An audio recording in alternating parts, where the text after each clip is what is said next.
जांभळीत Raigad boys guest house यांच्या वतीने शिवजयंती मोठ्या उत्साहात साजरी।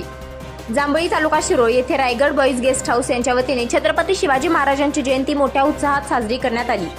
यावेळी सकाळी मोठ्या उत्साहात महाराजांच्या विचाराने प्रेरणा देणारी प्रज्वलित ज्योत आणण्यात आली। यानंतर मान्यवरांच्या उपस्थितीत महाराजांच्या मूर्तीचे पूजन करण्यात आले। सर्वच कार्यकर्त्यांनी मोठ्या उत्साहात भगवा झेंडा हातात घेऊन व भगवी वस्त्रे प्रदान करून मोठ्या गाड्यांच्या ताफ्यासह सहभाग घेतला होता। दिवसभर महाराजांचा पोवाडा तसेच स्फूर्तिगीत गाण्यात आले। सायंकाळी मंडळाच्या वतीने महाप्रसादाचे आयोजन करण्यात आले होते। भागातील सर्वच नागरिकांनी या महाप्रसादाचा मोठ्या उत्साहाने लाभ घेतला। यावेळी मंडळाचे कार्यकर्ते सचिन गायकवाड, अर्जुन कदम, श्रीकांत गायकवाड, विजय माने, चंद्रकांत गायकवाड, संदीप गायकवाड, किरण पाटील, चरण गायकवाड, धनराज गायकवाड, कार्तिक गायकवाड, ओम गायकवाड, ओमकार गायकवाड, सौरभ गायकवाड, स्वप्नील कदम, अमोल कदम, अनिल कदम, स्वप्नील गायकवाड, सुभाष गायकवाड, शीतल कदम, विकास कदम, बाबूराव कदम, पांडू कदम, सूरज माने यांच्यासह मान्यवर उपस्थित होते। समाजकार्य न्यूजसाठी जांभळीहून दत्तात्रय कदम।